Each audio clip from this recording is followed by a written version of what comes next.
Hi hello friends super കൺമണി സീരിയലിൻ്റെ ഒരു latest റിവ്യൂയിലേക്ക് എല്ലാ കൂട്ടുകാർക്കും സ്വാഗതം. അങ്ങനെ മാനസ വരുന്നത് കണ്ടു കഴിഞ്ഞിട്ട് കൃഷും കൺമണിയും കൂടി അവിടെ നിന്ന് ഓടി രക്ഷപ്പെടാട്ടോ ചെയ്യുന്നത്. അപ്പോഴത്തേനും എങ്ങോട്ടാ സാർ നമ്മൾ പോകേണ്ടതെന്ന് ചോദിക്കുന്നു. നമ്മൾ പോകേണ്ട ഒരു സ്ഥലമുണ്ട്, നീ ഇങ്ങോട്ട് വാ എന്ന് പറഞ്ഞിട്ട് കൺമണിയും കൂട്ടിക്കൊണ്ട് പോകാട്ടോ ചെയ്യുന്നത്. ആ സമയത്ത് മാനസ അവിടേക്ക് എത്തുന്നു കേട്ടോ. മാനസ എത്തുന്ന സമയത്ത് തന്നെ ഹരിയും വരുന്നുണ്ട്. മാത്രമല്ല ആ സെക്യൂരിറ്റി വരുന്നുണ്ട് കേട്ടോ. അതിനുശേഷം തന്നെ അവരോട് ചോദിക്കുന്നുണ്ട്, ഇവിടെ ഇന്നലെ കൃഷി ഉണ്ടായിരുന്നോ എന്ന് ചോദിക്കുന്നുണ്ട്. ഇവിടെ കൃഷി സാർ ഉണ്ടായിരുന്നില്ല, സാർ ഏതൊരു മീറ്റിങ്ങിന് പോയിട്ടുണ്ടായിരുന്നു മാഡം എന്ന് പറഞ്ഞു കൊടുക്കുന്നുണ്ട്. കൃഷിൻ്റെ കൂടെ വേറെ ഏതെങ്കിലും ആരോടെങ്കിലും താമസിച്ചിട്ടുണ്ടായിരുന്നു ചോദിക്കുമ്പോൾ ഇല്ല ഞാൻ കണ്ടിട്ടില്ല. ഇപ്പോൾ സെക്യൂരിറ്റി പറയുന്നുണ്ട്, ഞാൻ എന്തായാലും ഒരു രണ്ട് മൂന്ന് ദിവസത്തേക്ക് ലീവിന് അപ്ലൈ ചെയ്യാൻ വേണ്ടിയിട്ട് സാറിനെ അന്വേഷിച്ചുകൊണ്ട് നടക്കുക, സാറിനെ കണ്ടുകിട്ടുകയാണെങ്കിൽ ഞാൻ അത് പറയില്ലായിരുന്നു ഇന്നലെ രാത്രി എന്നൊക്കെ ആ സെക്യൂരിറ്റിയും പറയുന്നുണ്ട് കേട്ടോ. പക്ഷേ മാനസ വീണ്ടും വിചാരിക്കുന്നുണ്ട്, എന്തായാലും വീട്ടിലെത്തുന്നതിന് മുന്നേ കൃഷി വരുമെന്ന് നോക്കട്ടെ എന്ന് പറഞ്ഞിട്ട് പോകുന്നു. പിന്നെ ശ്രീനിവാസനെ കാണിക്കുന്ന ശ്രീനിവാസനാണെങ്കിൽ കൺമണി വിളിച്ചിട്ട് ഫോൺ എടുക്കുന്നില്ല കേട്ടോ. അതിന് ധനലക്ഷ്മി പറയുന്നുണ്ട്, നിങ്ങൾ വിളിച്ചാലും നിങ്ങളുടെ മകൾ ഫോൺ എടുക്കില്ല, വലിയ വെല്ലുവിളിയായിട്ട് പോയവളല്ലേ, എവിടെ പോയി തൊലഞ്ഞു എന്ന് നമുക്കൊന്നും അറിയില്ല. എന്തായാലും ഇനി അവളെ ഓർത്ത് വിഷമിച്ചിട്ട് കാര്യമൊന്നുമില്ല, നല്ല രീതിക്ക് ആ വരുണിൻ്റെ കാല് പിടിക്കാനായിട്ട് നോക്കുമെന്ന് പറയുന്നു. ആ സമയത്ത് തന്നെ വരുണ് വിളിക്കുന്നുണ്ട്, നിങ്ങൾ അന്തകൻ എന്താ വിളിച്ചുകൊണ്ടിരിക്കുന്നു എന്ന് പറയുക കേട്ടോ. വൻമോനെ എന്നൊക്കെ പറഞ്ഞിട്ട് കരയുന്ന പോലെ കാണിക്കുന്നുണ്ട്. അഭിനയൊന്നും എൻ്റെ അടുത്ത് വേണ്ട, നിങ്ങൾ എന്ത് പണിയാണ് കാണിച്ചത്, കൺമണി എവിടെ ചോദിക്കുന്നു. കിട്ടില്ലമ്മ എണീറ്റില്ലേന്ന് ചോദിക്കുക. അവൾ ഇവിടുന്ന് പോയി മോനെ, വെല്ലുവിളി നടത്തിയിട്ടാണ് പോയിട്ടുള്ളത്. അവൾ എങ്ങോട്ട് പോയത് അതെനിക്കറിയില്ല, എന്താ പറയുക, ഇവിടുന്ന് ഇറക്കി വിട്ടപ്പോൾ തന്നെ അവൾ ഇവിടുന്ന് ഇറങ്ങിപ്പോയി, ഇനിയിപ്പോൾ എവിടെയാണെന്ന് നമുക്ക് അറിയില്ല എന്ന് പറയുന്നു. അവൾ എത്രയും പെട്ടെന്ന് കണ്ടെത്തണം, എനിക്ക് അവളോട് പക വീട്ടണം എന്നൊക്കെ പറയുന്നുണ്ട്.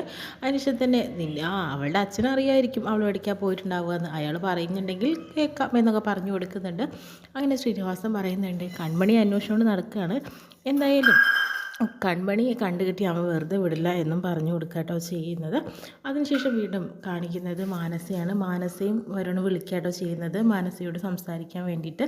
അതിനുശേഷം തന്നെ നിങ്ങൾക്ക് മനസ്സിലായോ ഞാൻ ആരാണെന്നുള്ളത്. പിന്നെ ഈ കൺമണിയും കൃഷും കൂടി ഒരുമിച്ച് തന്നെയാണ് എങ്ങോട്ടോ പോയിരിക്കുന്നത്, നിങ്ങളത് അറിഞ്ഞോ എന്ന് ചോദിക്കുന്നുണ്ട്. ഞങ്ങൾ അറിഞ്ഞിട്ടില്ല എന്നും മാനസ പറഞ്ഞു കൊടുക്കാട്ടോ. എന്നാലേ നിങ്ങളുടെ പിടിപ്പീട് കൊണ്ട് തന്നെയാണ് കൃഷ് അവിടെ നിന്ന് പോയിട്ടുണ്ടാവുക, അത് നിങ്ങൾ മനസ്സിലാക്കേണ്ട കാര്യമാണ്. കൃഷ് എൻ്റെ കൺമണിയെ തട്ടിക്കൊണ്ട് പോയ പോലെയാണ് എനിക്ക് തോന്നുന്നത്. ഒരു പെണ്ണ് വിചാരിച്ചിട്ടുണ്ടെങ്കിൽ ഒരാണിനെ നേരെ നിർത്താൻ കഴിഞ്ഞില്ലെങ്കിൽ പിന്നെ എന്തിനു തന്നു, അതുകൊണ്ട് തന്നെ നിങ്ങൾ കാരണമാണ് എൻ്റെ കൺമണിയും കൊണ്ട് പോയി, എത്രയും പെട്ടെന്ന് തന്നെ കൺമണിയെ തിരിച്ചു കൊണ്ട് തരണം എന്ന രീതിയിലൊക്കെ മാനസയോട് പറഞ്ഞ് ഭീഷണിപ്പെടുത്തുക കേട്ടോ. അപ്പോഴേക്കിനും അമ്മയും ഹേമയും അവിടെ വന്ന് നിൽക്കുന്നുണ്ട് കേട്ടോ. അങ്ങനെ ആൻറ്റിയോട് പറയുന്നുണ്ട്, കൃഷും കൺമണിയുമാണ് എവിടേക്കോ പോയിരിക്കുന്നത്, അവർ രണ്ടുപേരും ഒരുമിച്ച് കാണാണ്ടായി എന്ന് പറയുന്നു. കൃഷിയും കൺമണി ഒരുമിച്ചാണെന്ന് നിനക്കറിയില്ലല്ലോ, അവർ രണ്ടുപേരും കാണാണ്ടായിട്ടുണ്ട്, അവരെങ്ങോട്ടാ പല സ്ഥലത്തേക്കായിരിക്കും പോയിട്ടുണ്ടാവുക, അതിനിങ്ങനെ ദേഷ്യപ്പെട്ട് എങ്ങനെ മനസ്സ എന്നൊക്കെ ചോദിച്ചു കൊടുക്കുന്നുണ്ട്. ആദ്യം എപ്പോഴും ഓരോ കാര്യങ്ങൾ പറയുന്നുണ്ടല്ലോ, എന്തായാലും ഈ കല്യാണം നടക്കില്ല, ഇതിന് എനിക്ക് താല്പര്യമില്ല എന്ന് ഹേമ പറയുന്നു. ഇങ്ങനെ ഒരാളുടെ കൂടെ എൻ്റെ മോളെ ഞാൻ എങ്ങനെ പറഞ്ഞയക്കുമെന്ന് പറയുന്നു. ഹേമയെ നിൽക്ക്, ഞാൻ സമാധാനപരമായിട്ടൊന്ന് നോക്കട്ടെ എന്താണ് അവസ്ഥ എന്ന്, കൃഷി ഒന്ന് വരട്ടെ എന്ന് പറയുന്നു. അതിനുശേഷം തന്നെ കൃഷ്ണാണെങ്കിൽ കൺമണിയെ കൂട്ടിക്കൊണ്ട് ഒരു സ്ഥലം വരെ പോകാട്ടോ. അപ്പോഴത്തേനും സാർ നമ്മൾ എവിടേക്കാണ് വന്നിരിക്കുന്നത്, ആരുടെ വീടാണ്, സാറിൻ്റെ ഫ്രണ്ടിൻ്റെ വീടാണോ ചോദിക്കുന്നു. നിനക്കിപ്പോൾ മനസ്സിലാവും, ആ ഫ്രണ്ട് ഇപ്പോൾ വരും എന്ന് പറഞ്ഞിട്ടുണ്ട്, നിൽക്കാട്ടോ. ആ സമയത്ത് തന്നെയാണ് നമ്മുടെ ദേവജിയാണ് അതിനകത്തു നിന്ന് വരുന്നത്. അതിനുശേഷം തന്നെ പറയുന്നുണ്ട്, അത് ദേവ് സാറിൻ്റെ വീടായിരുന്നു എന്ന് ചോദിക്കുന്നുണ്ട് കൺമണി. കൃഷ്ണൻ കൂടിയുള്ള പിണക്കൊക്കെ മാറിയോ, എന്താ ഇപ്പോൾ രണ്ടുപേരും രാവിലെ തന്നെ വന്നത്, ഇവൻ പറഞ്ഞു നീ മിണ്ടുന്നില്ല, നിന്നോട് ദേഷ്യപ്പെട്ടതിന് ഇവന് ഭയങ്കര സങ്കടമാണ്, ഇതൊക്കെ മാറി ഇവൻ്റെ പ്രശ്നങ്ങളൊക്കെ, അത് ഇവളുടെ സാർ പറഞ്ഞ പോലെ തന്നെ ഇവളുടെ കാല് പിടിക്കേണ്ടി വന്നു, പിണക്കങ്ങളൊക്കെ മാറാനെന്ന് പറയുന്നു. ഇല്ല ദേവ് സാർ, അത് ഈ സാർ വെറുതെ പറയുക, കാലൊന്നും പിടിക്കേണ്ടി വന്നിട്ടില്ല എന്നൊക്കെ പറഞ്ഞു കൊടുക്കുന്നുണ്ട്.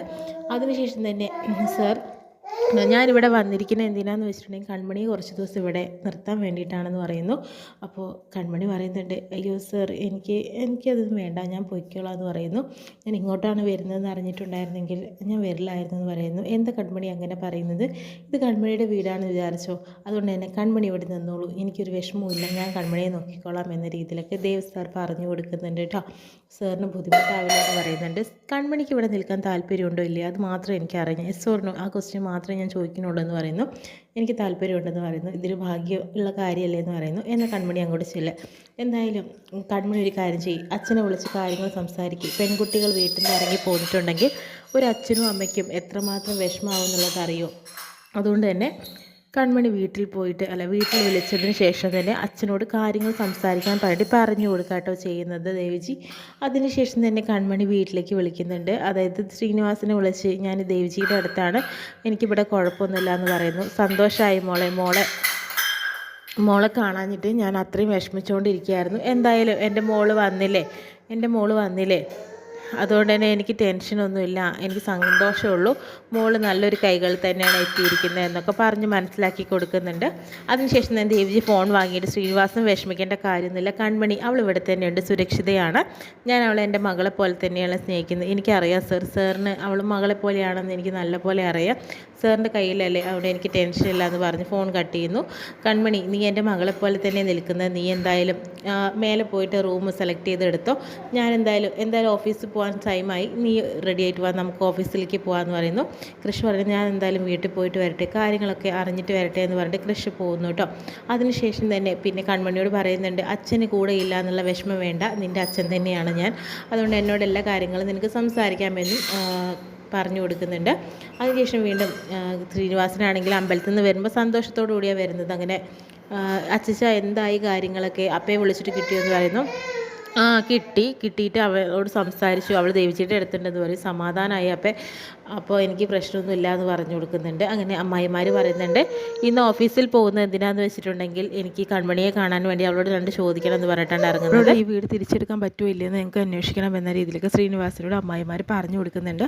അതിനുശേഷം തന്നെ ഇറങ്ങാൻ നേരത്തെ തന്നെ ഹരി വിളിക്കുന്നുണ്ട്. ഹരി സാർ വിളിക്കുകയാട്ടോ ചെയ്യുന്നത്.